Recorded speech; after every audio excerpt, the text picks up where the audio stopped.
You know, I'm not sure that people understand what exactly a genre is. I've never gotten so much hate as I did when I dared to suggest that Axiom's End is a science fiction novel, which it very clearly is. Sure, it shares similarities with other genres, romance, coming of age, whatever the hell Shape of Water is. And it is all those things. It absolutely is. And I'd highly recommend you read it. But you know me at this point, I'm here for the science fiction, fantasy, and world-building elements, and this book has those in heaps and droves. There's all sorts of juicy lore to dig right into. Before the sequel comes out in October, I wanted to go over all the lore we know so far about the universe of Axiom's End, known as the Noumenaverse by its creator, Lindsay Ellis. I can't wait to explore this universe with you, but before we do, let's take care of some really quick business. Here's a few content warnings for the folks that may be sensitive to the following topics. Furthermore, I've done my best not to spoil any big plot reveals unless noted. However, there will be all sorts of, lore stuff throughout the video that some of my viewers might consider light spoilers. I myself am not too picky about those sorts of things, but if you are, I'd urge you to read the book first and then come back and watch the video. Or just, YOLO it and watch the video anyways. Without further ado, let's dive right in and enter the Noumenaverse.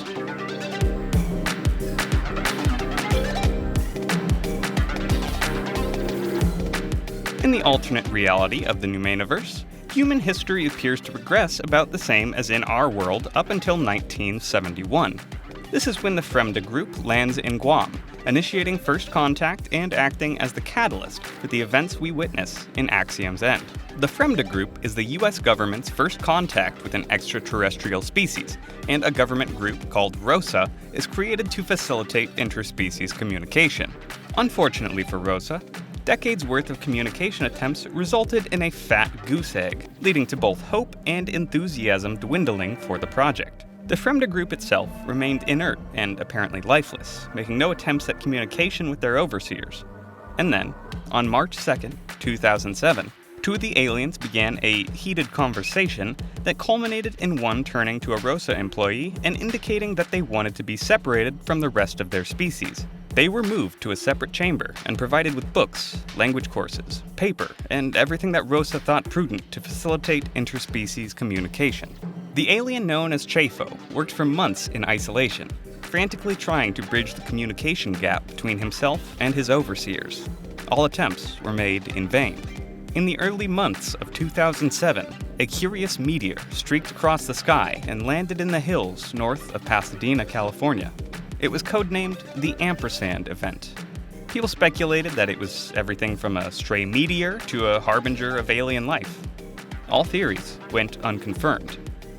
On September 20th, 2007, a second meteor streaked across the Los Angeles skyline, heading the same direction as the first. This second meteor was codenamed the Obelus event. That very morning, Chafo and 4 others in the Fremda Group committed suicide.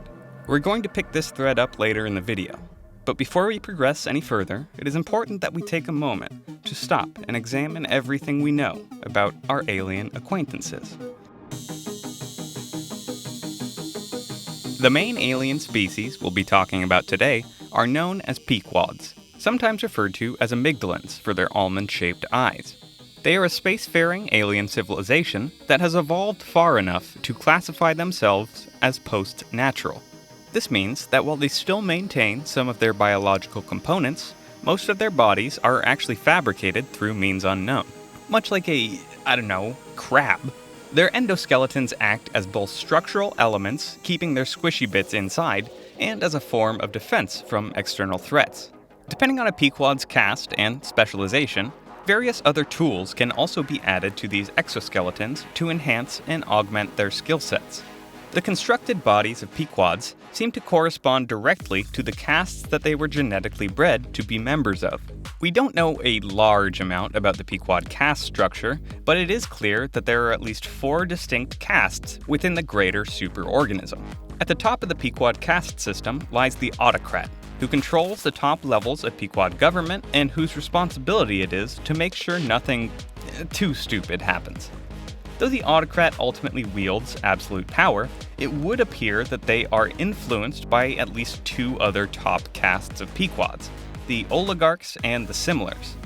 As far as I can tell, these two castes both hold sway over policy and decision-making, neither appearing to be directly above the other within the caste system. To put it simply, oligarchs seem to act as a sort of legislative branch, while the similars are closer to an executive branch.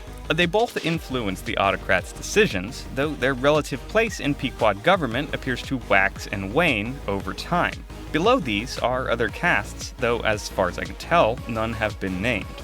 Before we take a closer look at the similars and oligarchs, we should take a moment to clarify some Pequod terms. Throughout the text, you will see Pequod castes capitalized while an individual's specialization within the caste is left lowercased.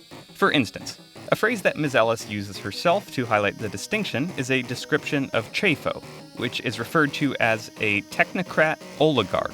In this case, we are referring to a Pequod in the oligarch caste that has the specific function of being a technocrat.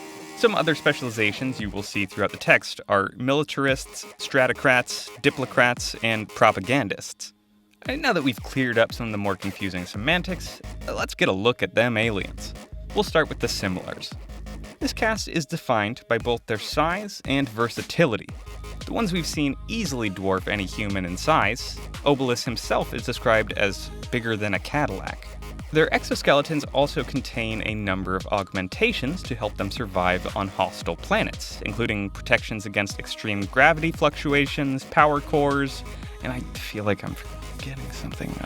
Oh, yes, weapons. So many weapons. According to Ampersand himself, Obelus could wipe out your entire species in a matter of days. Similars, especially the higher ranked ones, are essentially gigantic, walking, sometimes invisible weapons of mass destruction.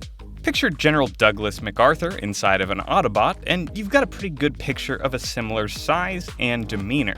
We've seen them used as scouts, soldiers, and in the case of the two in the Fremda group, protection. Oligarchs, on the other hand, appear to be spindlier, more agile versions of their similar brethren. While they have many of the same augmentations as similars that let them survive on foreign planets, they are not nearly as robust, and there's often little need to be. Their caste's focus is on ruling, with Ampersand describing his caste more as senators than Russian oligarchs, and most of their work appears to take place within the superorganism, rarely leaving to other solar systems. One interesting note is that only about 1 in 60 of the bred oligarchs, and yes, they are bred specifically to be oligarchs, ascend to take up any sort of power at all. It is unknown what happens to those that do not ascend to power. Maybe they just get to chill on a beach somewhere and sip alien cocktails. Who knows? An oligarch's eyes are described much like a bee's, consisting of multi-celled ocular elements. Unlike a bee, however, their eyes can focus and might even be able to focus on multiple things at once. It would also appear that other castes have similar eyes, though it is not known just how they work in relation to an oligarch's, as they're the only ones we get a set description of. And actually, you've been looking at a representation of an oligarch's eye in the background this whole section. Pretty cool, huh? In addition to their super cool eyeballs, an oligarch is also equipped with limited shape-shifting abilities, turning their hands into syringes as well as other nifty stuff. But where did all this nifty stuff come from? Did the Pequods just spring into existence one day, fully formed and ready to conquer the galaxy? Of course not. This then begs the question, where did the amygdalans come from? Long before the events unfolding before us, there existed a dying planet somewhere in the Milky Way galaxy. From this planet sprung forth a spacefaring civilization, which then spread out to countless planets among the galaxy. From this singular race, many separate races evolved, their very bodies and minds warping through the millennia. And though many separate races evolved, many failed to thrive on their new worlds and died off completely. But from these groups, 3 spacefaring civilizations descended. All 3 of these races morphed far beyond their original form, enough to consider themselves post-natural. They augmented their biological bodies with endoskeletons of various forms. One of these 3 even evolved far enough to be classified as post-biological, We readers are not yet certain what this entails, but it can be safely assumed that this third species no longer has any biological components. While this is fascinating, we probably won't know too much about them until later in the books. For now, let's focus our attention on the two post-natural species, Pequods and Transients. Though they both descended from the same parent race, Pequods and Transients have taken very different evolutionary paths. Pequods seem to be focused much more on government and rigid structure than the Transients. As far as we know, there is only one superorganism that makes up the Pequod race, and all members of the species are dedicated to serving and protecting this superorganism. The Transients, on the other hand, appear to be far more decentralized. They are described as nomadic, roaming from planet to planet, reproducing rapidly, and completely consuming a planet's resources. This has brought them into conflict with the Pequods, and indeed, most of Ampersand's time and power came to be dictated by the superorganism conflict with its sister species. It appears that Transients were encroaching on Pequod territory, becoming increasingly aggressive, and using newfound technology to knock out similar power cores. What the Transients wanted, we can only guess for now. What is abundantly clear to us is that the superorganism became increasingly concerned about this encroachment on amygdalin territory. When a group of similars found a planet mere light years away that had been consumed, the autocrat ordered a preemptive genocide. The entire planet was left a barren wasteland. The oceans boiled. Some Pequods objected to this, arguing that simple existence close to the superorganism was no direct threat. The autocrat ordered a study to be done on these individuals and found their genetics to be inadequate. These Pequods were slated for a purge, their inferior sense of compassion forever to be wiped from the body of the superorganism. Some resisted. A small group of them fled to a remote planet, known only to the Pequods as harboring a pre-industrial civilization. They brought with them genetic material, and with it, a hope to save the Fremden subset of their race. But it had been several centuries since the Pequods had vanished, and this pre-industrial race has advanced beyond the amygdalin's wildest imaginings. This group of Pequods had landed on Earth and became known as the Fremde group by those that studied them. While the Fremde group did not attempt communication with the humans that harbored them, a distress call was sent out by one individual member of the Fremde group named Chafo. It was answered by two meteors, months apart, streaking across the California sky. What led both Ampersand and Obelus to respond to this distress call? To understand this, let's take a moment to dive a bit deeper into the amygdalin methods of communication and figure out how they relate to both an amygdalin's interpersonal relationships as well as familial structures. Three main methods of Pequod communication exist to facilitate the transfer of information. The first two are relatively easy to explain and are referred to as common language and network language. The third is quite a bit more involved and revolves around the dynamic fusion bond. We'll get into that in just a bit. First, let's quickly run through the first two. Common language, also referred to as Pequod phonemic, is just that. It's language. This is the only one of the three methods of communication that is spoken out loud. While it is quite a bit more complicated than human language, it does function in much the same way, using sound waves to convey thoughts, concepts, and information between Pequods. Next up, we have network language, a form of communication that acts sort of like DMs right to your brain. This functions in much the same way as the common language, but using wireless communication instead of sound. As Cora puts it, network language was more like a wireless system that was plugged directly into the brain, like a thought-powered cellular network. Before we move on to the dynamic fusion bond, it should be noted that Ampersand had his ability to communicate through network language removed at some point. The people that disabled this method of communication were, as he put it, slavers, similars, militarists. As a side note, Ampersand's lifetime has been marked by periods of captivity and torture that we do not know much about. It has warped the way he sees the outside world and how he makes decisions relative to other amygdalins. It has led him to make some rash, desperate actions to stay alive and accomplish his goals. This is as good of a segue as any to talk about dynamic fusion bonding. But be warned, up until this point, I've been careful to keep plot spoilers separate from the lore as much as possible. But from this point on in the video, I will be talking directly about some revelations later on in Axiom's End. Go ahead and jump to this time code if you'd like to remain unspoiled. Now, let's talk about bonds. The Nihil bond manifests when a spren chooses to... Wait. Sorry, wrong bond, wrong universe. Whoops, let me see if I, here we go. Okay, that's better. Now, let's talk about the dynamic fusion bond! Dynamic fusion bonds arose long before the modern amygdalin species. They evolved as a way for files to communicate with one another, and originally related to sexual reproduction in some way, though sexual reproduction is no longer necessary or may even be impossible for Pequods. And if you're wondering what a file is, it's an amygdalin term for a group of non-monogamous pair bonds that the lower Pequod castes are grouped into.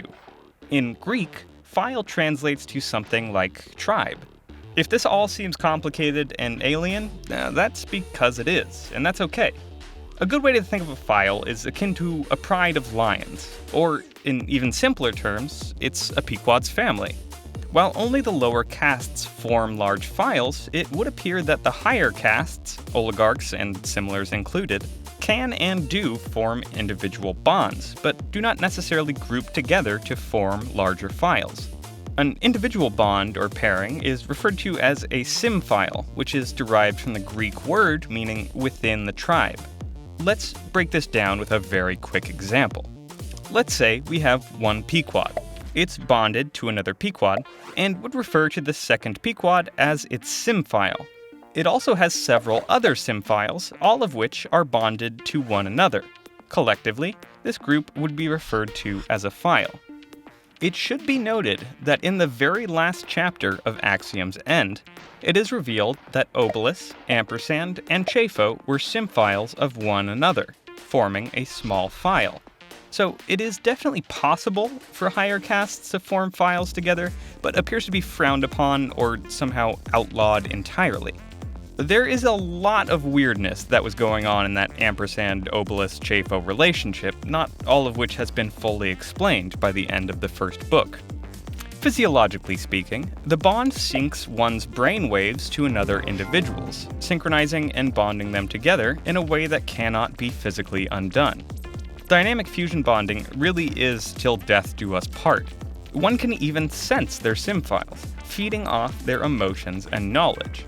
It has not been fully explained what's going on here, but we'll most likely be delving far deeper into these bonds in the next book. Why? Well, because Ampersand somehow managed to form one with the human Cora Sabino near the end of Axiom's End. How? Who the hell knows? Ampersand himself doesn't even understand what's going on. According to him, Cora shouldn't even be able to reciprocate this bond. And yet, she somehow does, feeling his presence, emotions, and is even able to access knowledge she should not be able to. It's wild how many doors this opens up in the universe, and I can't wait to explore them with you in my predictions video for the next book, Truth of the Divine. But before we get ahead of ourselves, let's back up and talk about how all of this relates back into the narrative. Over the course of Axiom's End, our protagonists are buffeted by ever-changing political winds, both within the Fremda Group as well as within the US government.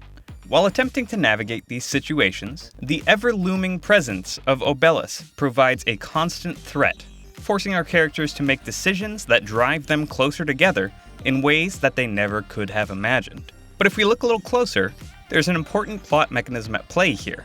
It underpins all of Ampersand's decisions. It's the entire reason that the Fremda Group is here in the first place, and it ties into every bit of lore we've discussed thus far. The genome. The genome is what this book really revolves around. Its protection appears to be the primary objective of the Fremda Group. It's most likely the reason why Chafo killed himself, to stall Obelus long enough to ensure the salvation of the genome. To the Fremda Group, the genome represents hope. Hope of a new future where the Fremda can live in peace. Hope to pass down their genetic lineage to future generations. Possibly, even hope of a new superorganism's genesis. The genome also informs all of Ampersand's decisions. It's quite possibly the reason he came to the planet in the first place. He was looking for Chafo, sure, but finding Chafo meant finding the genome. It's probably also why he abducted Cora. Members of her family knew where the Fremda group as well as the genome were being held. It should be noted that in abducting Cora, Ampersand unintentionally ended up acting out a twisted alien version of the abduction of Persephone, all completely intentional by Miss Ellis. Ampersand might have even formed his dynamic fusion bond, read non-consensual marriage, to Cora so that he could keep track of the genome. It all revolves around the genome's survival. We don't know if there are any more like it, or if it can even be reproduced away from the superorganism. And when the genome dies in the final chapters of Axiom's End, so has hope for the Fremda group. Or has it? All remaining members of the Fremda group have decided to stick around Earth, at least for now, presumably under the leadership of Ampersand. There's really nowhere else for them to go, and the humans could act as valuable assets for the Fremda group, much as the Fremda group could act as valuable assets to the humans. Together, human and alien, strong. All this being said, what is the plan going forward? What's the end game here? Do Cora and Ampersand act as benevolent rulers of an enlightened Earth? Do they bury their heads in the sand and sip alien cocktails on a beach somewhere in the Bahamas? Do they fly off into space on the first page of the next book, never to be seen again, leaving every single plot thread open? I guess we'll just have to wait for the next book to find out. So, what's next? Well, I have all sorts of predictions for the next book, all of which I can't wait to talk to you about. I'll be making a video on this before the sequel, Truth of the Divine, comes out, but maybe this time I'll even release it sooner than the day before the book comes out. No promises though. In other channel news, Bookborn and I have another Cosmere video coming out relatively soon, this time about Waxilium Ladrian, the hero of Era 2 Scadrial. Look for that sometime relatively soon, as well as part 2 of my Cosmere Magic series, where I'll dive deep into Cell and its menagerie of magic systems. In the meantime, stay safe, stay cool, and have a fantastic day.